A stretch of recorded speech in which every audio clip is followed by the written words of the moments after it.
بسم الله الرحمن الرحيم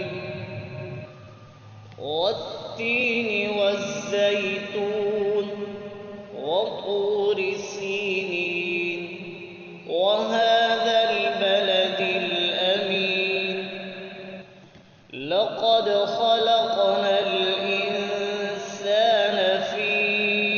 أحسن تقويم ثم رددناه أسفل سافلين إلا الذين